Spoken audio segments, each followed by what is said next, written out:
Lil Scoom backdoors Monty and Lil Rob. Lil Scoom wasn't always moving with Bloodhounds, but sometime in early 2024 that changed. Scoom started linking with Bloodhound Lil Jeff more heavily. Around that same time, two known affiliates on the other side, Monty and Lil Rob, were I gunned heard about down in this. a calculated double hit. They were targeted. According to Talk in the Trenches, Monty and Rob had beef brewing with the Bloodhounds. This is because they robbed a watch from Yep, I heard about this. They had Rob, Bloodhound Lil Jeff. Heard the story was they was at the mall or something like that.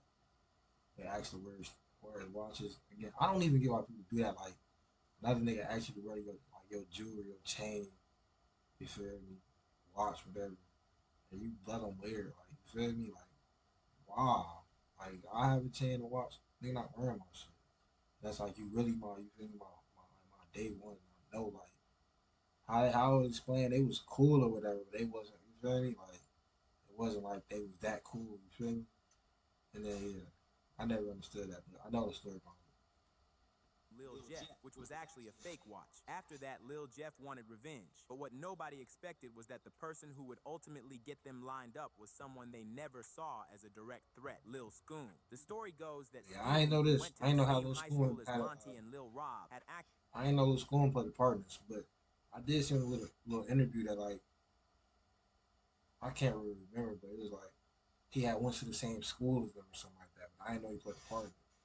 access to Monty and Rob's movements. He allegedly gave up the drop, their exact Mm. location. At the right time, Lil Rob and Monty came out of Innovations High School. Two shooters hopped out of a Q50 Infinity and opened fire. Monty and Lil Rob were gunned down on the spot. The shooters ran back into the car and drove off. It was so targeted and perfectly timed. That's what made it the perfect time to hit. Witnesses said it didn't look like a robbery. It looked like a setup. Whoever did it knew exactly where they were and when they'd be vulnerable. There was no struggle, no getaway mistakes, and no one got caught on camera. That kind of clean hit only happens when the shooters have inside information. The crazy thing about this, on the day of the shooting, Lil Scoom was present. He left the school when Lil Rob and Monty were gunned down and hopped on a train where he went in the same parking lot as the Q50 Infiniti, the getaway vehicle used in the hit. The Chicago PD tracked all their phones to one location, linking them to the incident. Not the smartest move to bring a That's phone on a crazy. drill. People started connecting the dots after That's Scoom crazy. made a few strange moves. First, he suddenly dropped out of school right after Monty and Rob were killed. In an interview, he even said, "I couldn't go back after that." That raised serious eyebrows. It wasn't just grief, it sounded like guilt, like he knew he was involved and couldn't face the world the same way. Then came the behavior changes. He got more paranoid, more reclusive. You in school? Did you finish school? Did you finish high school? I dropped out Okay, well, yeah. this year. Oh, you just dropped out. You Yeah. supposed to be in school right now? Yes. Damn. I'm supposed to graduate it. I was locked up. I ain't even go to prom. Okay. Now he did. That's I want to go. I ain't gonna say like I want motherfuckers to go to school, graduate and shit. I want that. I wanted that shit. I ain't gonna lie. So you just dropped out this year? Was this year your senior year? Yeah, that's dumb as hell. I dropped out my senior year. I know for everybody be telling when I tell them, they be like, "Dang, you dumb as fuck. You should finish out." Shit, if you Shit, knew what that's I dumb knew, as hell.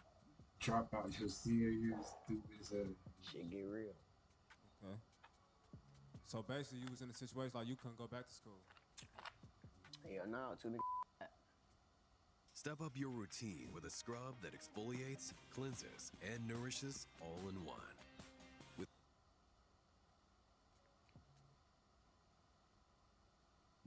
All right.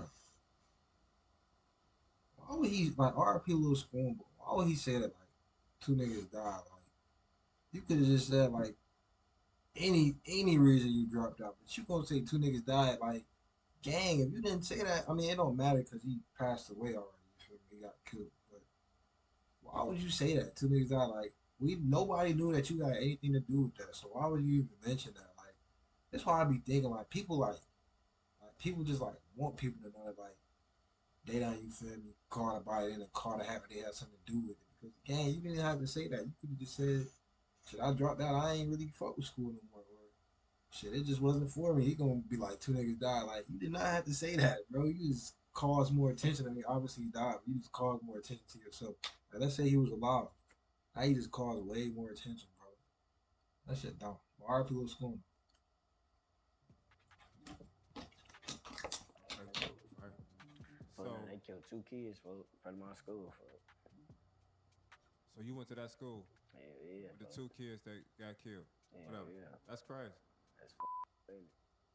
The streets believe Scoom gave up the drop to bloodhounds, possibly to help Lil Jeff get back for the robbery. But one thing is for certain, a backdoor did happen. Tay Savage and the Young Live backdoor. The streets were stunned when photos surfaced of Tay Savage flexing a chain that once belonged to Young Liv, an artist signed to none other than Polo G. Tay Savage said in an interview, Young Liv got his chain snatched because of something that had nothing to do with him. But his crew green-lighted him for getting in the way.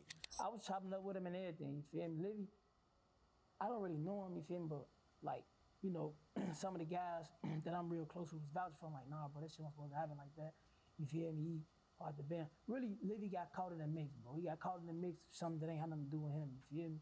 He, you know what I'm saying? And shit, green lighted it, you feel me? And that's just what it was, but Tay Savage then said that if Young Liv wanted his chain back, just let him know. He said he offered Young Liv 5 to 8 bands to get his chain back, but Young Liv didn't respond. yeah, I was telling him, like, bro, listen, I got it, gang, you feel me? Like, I'm gonna wear it. Like, if you want your shit, bro, it ain't nothing personal against us, you feel me? If you want it, bro, just, you know what I'm saying? Shit, you know, hit my hand, you feel me?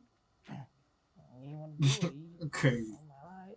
Still ain't nothing personal with him, you feel me? He Like, talking ain't nothing. but He talking ain't nothing personal, bro. You robbed him, bro. It's real personal, gang. You robbed him.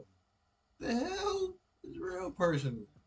When you say hit your hand though, like what Come was on, you give me that talking type bread. shit? Like not was it? even on some slight shit, gang. I think I told him, give me like, I don't even remember, gang. I think it was like 6 or 8 or some shit like that. 6 or 8 for Hey, something I paid my for. son, I would have gave it back to him. What made the situation even Like, crazier was that Tay Savage and Polo G were already cool, both connected through GD ties. They'd shown respect to each other publicly, and there was no known beef between their camps. At first, people thought Tay Savage had personally taken the chain, but it didn't take long for rumors to surface that the situation say was that more person. layered. According to Young Liv himself, Tay didn't steal the chain, he bought it. Rumors went around that it was a member of THF who took the chain. In an interview, Tay Savage addressed the situation directly. When asked what happened to the chain, he said he still has it but doesn't wear it because he has love for Polo G and his brother Trench Baby. That statement alone said a lot. He never denied having the chain. He just said he chilled on flaunting it because of the connection to Polo G's camp. He also said he messaged Polo G and Polo G didn't care about the situation. That raised more eyebrows. If Tay and Polo talked and Polo didn't press him about the chain, some fans took that as silent approval. Others saw it as Polo trying to keep the peace, knowing how deep things could go if it escalated. But that's the thing. Ending up with a chain after someone else did the dirty work is the cleanest way to backdoor someone without catching heat. Tay didn't do the job, but still flexing with the chain. Tay Savage rocking Young Liv's chain was a loud statement. Even if Tay didn't directly line Young Liv up, it still looked like a backdoor, especially with the connection between all 3 names: Tay Savage, Polo G, and Young Liv. Everyone was supposed to be cool, but somehow Tay got a hold of a chain that should have never left Liv's neck, and instead of returning it or staying quiet, he wore it until the street started talking.